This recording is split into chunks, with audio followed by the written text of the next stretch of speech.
Hello peepers, நாங்களுடைய Lakshmi. நீங்கள் பார்த்துட்டு இருக்கிறது 0 லக்ஷ்மி. உண்மையுமே சொல்லணும்னா ரொம்ப மாதங்களுக்கு அப்புறம் எனக்கு ஒரு சந்தோஷமான விஷயம் நடந்திருக்கு லைஃப்பில். அது இந்த சேனலுக்கு அங்கீகாரம் கிடைச்சிது. அதுக்கான ஒரு மெயில் வந்த உடனே அதனுடைய ஸ்க்ரீன்ஷாட் அவங்கள்ட்ட ஷேர் பண்ணணும் அப்படின்ட்டு 0 லக்ஷ்மி மற்ற 3 சேனல்களுடைய பிரச்சனைகள் அப்படின்ட்டு எல்லா விஷயங்களையும் நான் நீ சரி பண்ணிவிடுவேங்கிற நம்பிக்கை வந்துருச்சு. ஸோ உண்மையுமே சொல்லணும்னா உங்களுடைய அன்புக்கு ஒரு மிகப்பெரிய நன்றி. இந்த அங்கீகாரம் ஒரு சேனலுக்கும் ஆரம்பத்தில் ஒரு பிள்ளையார் சொல்லியாக இருக்கும். ஸோ இந்த அங்கீகாரம் இருந்தால் தான் நம்ம சேனல் ரன் பண்ண முடியும் யூடியூபோட தரப்பில் அப்படின்ட்டு. ஸோ நீங்கள் பண்ணுறது தப்புன்னு வர என்ன தப்பு பண்ணுறேனே புரியலையே அப்படின்ட்டு நான் உட்காந்துருந்தேன். உண்மையுமே சொல்லணும்னா இதை என்னால் ஸ்டடி பண்ணவே முடியல, அவ்வளோ ஒரு சேலஞ்சிங்காக இருந்துச்சு. பொதுவாக நமக்கு யூடியூப்பில் ஏதாச்சும் சந்தேகம்னா ரிலேட்டடாக வீடியோஸ்லாம் போட்டிருப்பாங்க. பட் இங்கே நான் எனக்கு கிடைச்ச தகவல் எங்கேயுமே கிடைக்கல. நானே தான் ஸ்டடி பண்ணேன். ஸோ இது நிறைய விஷயங்கள் நான் லேர்ன் பண்ணேன். ஒவ்வொரு நாள் நைட்டு உட்காந்து யூடியூப் தரப்பில் சேட் பண்ணி நான் என்ன தப்பு பண்ணியிருக்கேன் அப்படிங்கிறத ஸ்டடி பண்ண எனக்கு ரொம்ப டைம் எடுத்தது. பட் இருந்தாலும் ஒரு மனம் தளராமல் இருந்தேன். அதுக்கு காரணம் உங்களோட அன்பு. நமக்கான பொறுப்பு இருக்குது.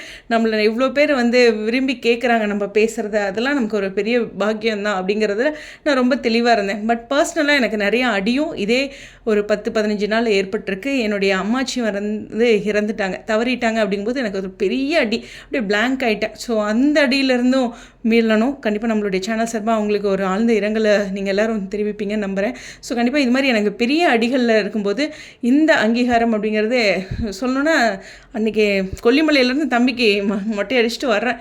சுத்தமாக ஜீரோவா நம்ம அப்படிங்கிற மாதிரி. அந்த இது விளையாட்டுக்கு வச்சுன்னா என்னென்னு தெரில, 0 அப்படிங்கிறது நிறைய இடங்களில் நான் சந்தித்து தான் வந்திருக்கேன். பட் இதில் 0 அப்படின்ட்டு அதில் லக்ஷ்மி அப்படிங்கிறபோது நான் 0 ஆயிட்டேன்ல அப்படிங்கிற மாதிரி ஒரு பிளாங்காக இருந்தது. ஏன்னா ஒரு சேனல் போனால் இன்னொரு சேனல் இருக்குன்ட்டு தான் இப்படி நான் சேனல் நிறையா வச்சுருந்தேன். இப்போ எல்லாமே அடிபட்டுருச்சு, என்ன பண்ணுறதுனே தெரில அப்படிங்கிற ஒரு விஷயம். ஸோ ரொம்ப சந்தோஷமாக இருக்குது. ஸோ இந்த இதில் வீடியோ லாஸ்ட் வீக் போடாத காரணமும் உங்களுக்கு புரிஞ்சிருக்கும். ஸோ ஒருத்தருடைய இழப்பு அப்படிங்கிறது எவ்வளோ பெரிய வேதனை அப்படிங்கிறது இருக்குது. ஸோ எல்லாமே கடந்து வாழ்க்கையை நகர்ந்து தான் போயாகணும். அதுக்கான பக்குவம் அனுபவம் அப்படிங்கிறது ஒரே நாளில் கிடச்சிடாது இல்லையா? நம்மளும் சின்ன வயசு தான் கொஞ்சம். ஸோ ஒரு சில அடிகள் தாங்கும்போது குழந்தையும் வச்சுட்டு இருக்கும்போது எனக்கு ரொம்ப ட்ரபிள் ஆகிடுறேன். பட் இருந்தாலும் உங்களுடைய அன்புங்க சொல்லி ஆகணும். உண்மையுமே சொல்லணும்னா இந்த 1000 சப்ஸ்கிரைபர், இந்த வாட்ச் ஹவர்ஸ், சில யூடியூப்போட பாலிசிஸ், அது மாதிரி நிறைய விஷயங்கள் இருக்குது. பட் ஆனால் அதெல்லாம் எனக்கு ஈஸியாக நீங்கள் கொண்டு வந்துட்டீங்க. இதெல்லாம் எவ்வளோ நாள் ஆகும் ஒருத்தருக்குன்னு தெரியும். நம்மளோட சேனலை ஃபாலோ பண்ணி நிறைய பேர் சேனல் ரன் பண்ணி அவங்க இதெல்லாம் முடியலைங்க அப்படின்லாம் சொல்லும்போது நம்மளை பார்த்து வந்தாங்க, அவங்க வளரலையே அப்படின்லாம் வருத்தப்பட்டிருக்கேன். அப்படிங்கும்போது இது நிச்சயமாக சேலஞ்சிங்கான விஷயம். பட் அந்த சேலஞ்ச் எனக்கு எப்பவுமே பெருசாக இருந்ததில்லை. ஏன்னா உங்களுடைய அன்பு எங்கே போனாலும், எந்த சேனலில் போட்டாலும், என்ன பண்ணாலும் லக்ஷ்மி நாங்கள் இருக்கோம் அப்படிங்கிறது. சீரியஸ்லி என்னுடைய பெரிய டவுனான டேஸில் இருந்து இன்றைக்கி தான் ரொம்ப நாள் கழித்து சரி ஏதோ மறுபடியும் ஒரு ஹோப்னு ஒரு விஷயம் இருக்கு இல்லையா, அது ரொம்ப நாள் கழிச்சு என்னோடய மனதில் தோணியிருக்கு அப்படிங்கிறது தான்.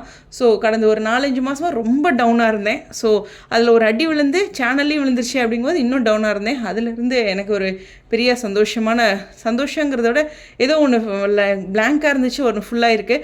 பட் லைஃப்பில் நிறைய விஷயங்கள் இருக்குது, அதுவும் கடந்து வருவேன் அப்படிங்கிறது தான். ஸோ உங்களுடைய அன்புக்கு நன்றி. ஸோ ஒரு புரிதல். நானும் இன்ஸ்டாகிராமில் மறுபடியும் ஒரு கம்பேக் கொடுக்கலான்னு தான் நினச்சேன். பட் ஆனால் என்னால் பண்ண முடியல. ஏன்னா ஒவ்வொரு அடிக்கும் லேர்ன் பண்ணிட்டு வரதா இருக்குது.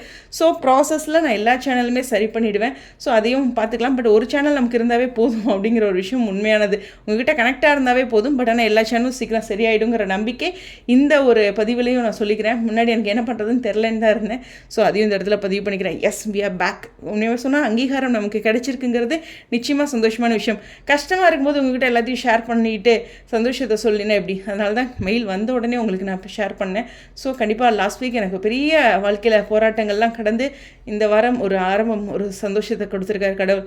எல்லாமே வாழ்க்கையில் அப் அண்ட் டவுன்ஸ் இருக்க தானே செய்யும். உங்களுடைய கருத்துக்கா ஸ்டடியோ ஃப்ரம் ஹார்ட். தேங்க்யூ.